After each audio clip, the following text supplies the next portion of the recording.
اور بےتابی سے اجلاس کے باہر برآمدے میں ٹہل رہے تھے. وہ پھر اندر آئے اور کہنے لگے اب میرا کیس ختم کیجئے. میں نے کہا بہت اچھا، آپ تشریف تو رکھیے. یہ کہہ کر میں نے مقدمات سرسری کے رجسٹر کی خانہ پوری شروع کر دی. منٹو بینچ پر بیٹھے تھے، برابر پہلو بدل رہے تھے. اندراج ختم کر کے میں نے حسب ضابطہ ان کا اقبال جرم قلم بند کرا لیا. سب کا خیال تھا کہ میں فوراً بھاری سا جرمانہ عائد کر دوں گا، مگر منٹو کو خصوصاً بڑی ناامیدی ہوئی جب میں نے کہا منٹو صاحب میں تجویز کل سناؤں گا. وہ مصر ہوئے کہ حکم فوراً دیا جائے. ان کے خیال میں ان کے اقبال اور مجسٹریٹوں کے وجود کا مقصد ہی فوت ہوا جا رہا تھا، اور میں چاہتا تھا کہ افسانہ پڑھ لوں، اس پر غور کر لوں، یہ جانچ لوں کہ وہ قانون کی تعریف کے لحاظ سے واقعی فحش ہے یا نہیں. یقین کیجئے کہ انصاف میں خلوص فکر و عمل کو بڑا دخل ہے. خود رائی اور لفظی ضابطہ پرستی انصاف کے منافی ہیں. یہ محض رنگ زمانہ ہے کہ جو ہر عرض قربان کر دیا جاتا ہے. قصہ مختصر. منٹو کو قہر درویش بر جان درویش دوسرے دن تک انتظار پر آمادگی ظاہر کرنا پڑی. دوسرے دن اجلاس پر بیٹھ کر میں نے مختصر سی تجویز لکھوائی. منٹو ماں اپنے ساتھی کے اسی طرح عالم بےتابی میں حکم سننے آئے تھے. میں نے پوچھا منٹو صاحب آپ کی مالی حالت کیسی ہے؟ کہنے لگا بہت خراب. میں نے پوچھا اس تاریخ کیا ہے؟ کسی نے کہا 25. میں نے کہا منٹو صاحب آپ کو 25 روپے جرمانہ. پہلے وہ سمجھے نہیں، اپنے دوست سے کہنے لگے یہ تاریخ پوچھتے ہیں یا فیصلہ سناتے ہیں؟ مگر ضامن صاحب زیادہ مستعد تھے. وہ فوراً جرمانہ ادا کرنے چلے گئے، اور پھر منٹو برآمدے میں ٹہلنے لگے. کچھ دیر بعد مجھے منٹو کے ساتھی پھر کمرے میں نظر آئے. میں نے کہا ارشاد. ان کے ساتھی نے فرمایا ہم لوگ آپ کو تکلیف دینے آئے. میں نے بلا کسی تکلف کے دعوت قبول کر لی. اجلاس پر بیٹھ کر کسی رسمی رد و قدح کا موقع نہیں رہتا، اور پھر میں خود منٹو سے بے تکلفانہ ملاقات کا خواہش مند تھا، کیونکہ میرے دانست میں پریم چند کے بعد منٹو اردو ادب کا سب سے بڑا افسانہ نگار تھے. میں شام کو سیدھا دفتر سے زپلن کافی ہاؤس پہنچ گیا. کافی ہاؤس کھچا کھچ بھرا تھا. میں سیڑھیوں کے قریب منتظر تھا کہ منٹو اور اس کے ساتھی آ گئے. منٹو خوش تھے مگر بالکل ہوش میں منٹو سرخوش تھے مگر بالکل ہوش میں. بات کرتے کرتے البتہ رک جاتے، مگر تسلسل کلام نہ ٹوٹتا. کبھی مجھ سے مخاطب ہوتے ہی کبھی بیچ میں اپنے ساتھیوں سے میرے اوپر تنقیدی جملے کہتے جاتے، مگر ہر لفظ خلوص میں ڈوبا، تصنع سے پاک تھا. دماغ اور خیالات میں کوئی محظوظات یا مغالطے پوشیدہ نہ تھے. گفتگو میں نہ مرعوب کرنے کی کوشش تھی نہ مرعوب ہونے کی. اچھے کو اچھا اور برے کو برا کہنے میں کوئی باک نہیں تھا. انہوں نے اچھے اور برے کا جو معیار قائم کر رکھا تھا وہ رسوم و قیود سے آزاد تھا، مگر تھا ایک مستقل معیار جو زمانے کے ساتھ بدلنے والا نہ تھا. غرض اس وقت مجھے اپنی عمر میں پہلی مرتبہ ایک حقیقت پرست، بے ریا اور بے باک بلند پایا آرٹسٹ کا ایک ایسا نقشہ نظر آیا جو آج تک دل و دماغ میں محفوظ اور زندہ ہے اور زندگی بھر رہے گا۔ گفتگو طویل تھی مگر دلچسپ۔ کہنے لگے آپ شراب نہیں پیتے؟ میں نے کہا جی نہیں۔ ملا ہے بالکل؟ جی نہیں، مسلمان۔ ہنسنے لگے۔ ان کے ساتھی نے میرے لیے کافی منگوائی۔ مجھے معلوم ہوا کہ لوگ کسی بار سے دلچسپ صحبت چھوڑ کر محض میری خاطر آئے۔ میں نے معذرت کی کہ دراصل میزبانی تو مجھے کرنی چاہیے تھی کہ میں مقامی آدمی ہوں۔ منٹو نے کہا جی نہیں، آپ تو مہاجر معلوم ہوتے ہیں۔ میں نے کہا پھر بھی ہوں تو میں کراچی میں۔ پھر مجھ سے پوچھنے لگے آپ نے ہمیں اجلاس پر بیٹھنے کے لیے کیوں کہا؟ مجھ سے تو کسی مجسٹریٹ نے ایسا برتاؤ نہیں کیا۔ میں نے جواب دیا میں بد اخلاقی کو عدالتی آداب کا جزو نہیں سمجھتا۔ وہ فوراً ہنسے اور اپنے ساتھی سے کہنے لگی ہے آدمی شریف معلوم ہوتا ہے۔ کچھ دیر بعد کہنے لگے میں نے آپ کی تجویز نہیں پڑھی، کیا لکھا ہے آپ نے؟ میں نے ان کے ہاتھ میں نقل دے دی۔ غور سے پڑھتے رہے اور ختم کرنے کے بعد اپنے ساتھیوں سے اس طرح مخاطب ہوئے گویا میں موجود نہیں ہوں۔ پڑھا لکھا آدمی ہے، بہت پڑھا لکھا ہے۔ اچھا جی، آپ نے کہاں تک تعلیم پائی ہے؟ میں نے اپنی تعلیمی اسناد سنائے۔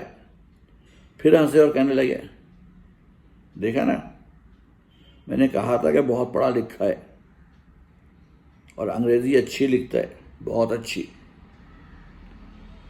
کیوں جی، آپ نے مجھے سزا کیوں دی؟ مجھے اس وقت احساس ہوا کہ یہ شخص پکا آرٹسٹ ہے۔ منٹو کا احساس نہ تھا کہ انہوں نے کوئی فحش چیز لکھی ہے، انہوں نے ایک افسانہ لکھا تھا۔ انہوں نے مجھے بتلایا کہ وہ بڑی حد تک سچے واقعات پر مبنی تھا۔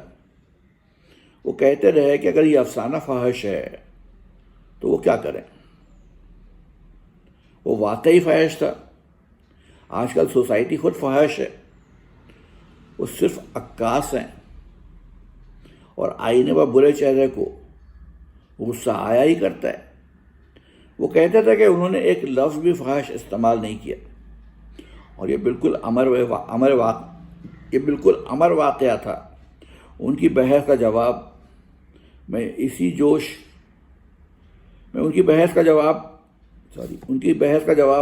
جوش اور صراحت سے دینے کے لیے بالکل تیار نہ تھا۔ میں نے ٹالنے کے لیے کہا محض فحش الفاظ ہی معیار نہیں ہوتے۔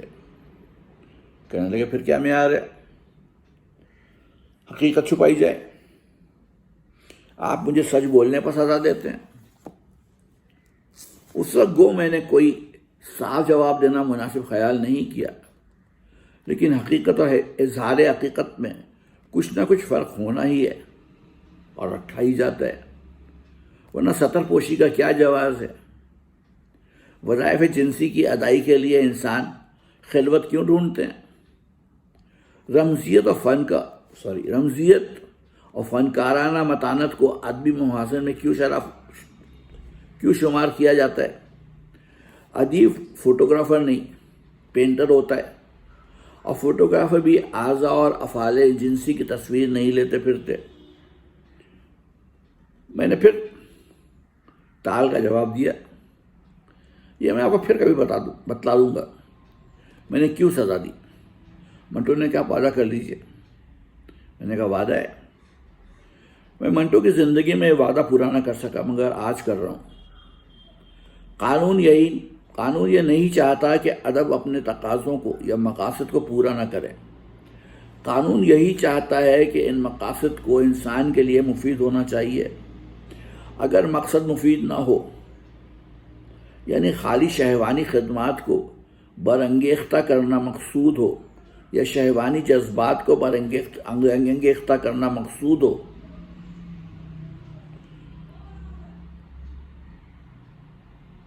سوری پورا پھر سے پڑھتا ہوں.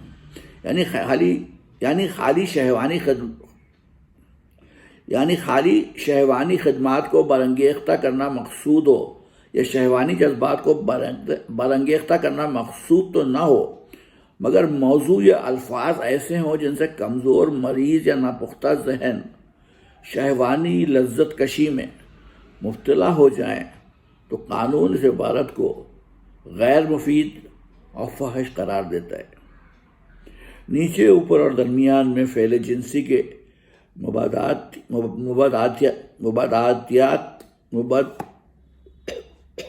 مبادیات اور پس منظر کا تذکرہ ہے. سوسائٹی کے 3 طبقوں میں یہ امور کتنے مختلف ہوتے ہیں ان کی تفصیل ہے. قانون کی رائے میں یہ موضوع کچھ مفید نہیں، خواہ یہ واقعات صحیح ہوں. قانون یہ بھی سمجھتا ہے کہ عام ذہن سماجی طبقات کے اختلافات کی کسی کا حسن دیکھنے کی جگہ جنسی تلذذ میں مبتلا ہو جائیں گے.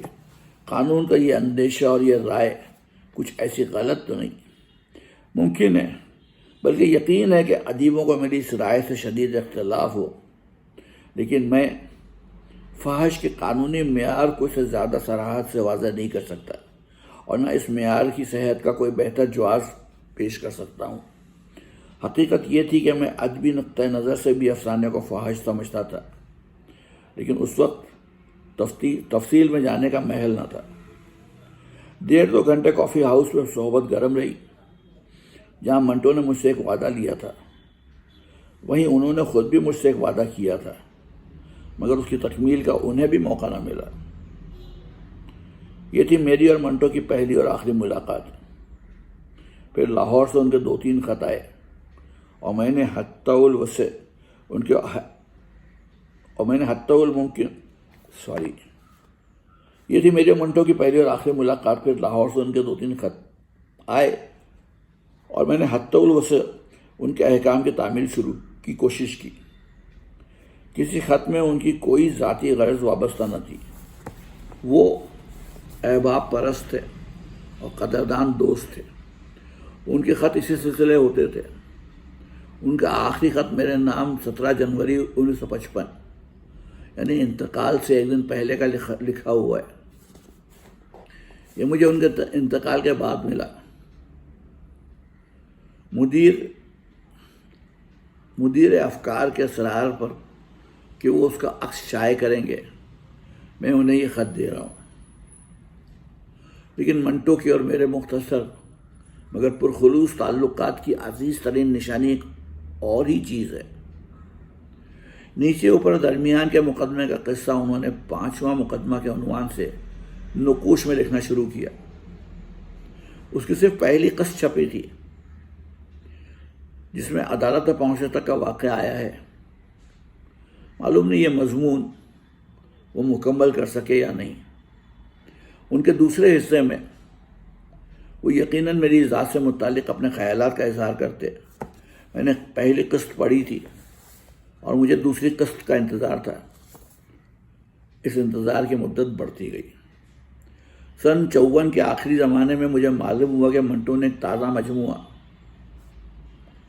شائع کیا ہے جس کا نام ہے نیچے، اوپر اور درمیان. مجھے حیرت بھی ہوئی اور خوشی بھی جب لوگوں نے بتلایا کہ منٹو نے مجموعہ میرے نام سے منسوب کر دیا ہے. ان کی پرخلوص محبت اور بے تکلف اعتبار کا اس سے بہتر ثبوت ملنا مشکل ہے. میں ایک غیر معروف سا آدمی ہوں. شاید یوں ہی میرا نام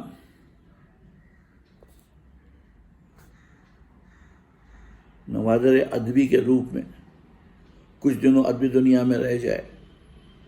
کچھ دن ہوئے منٹو کے پسماندگان کی امداد کے سلسلے میں ایک جلسہ ہوا.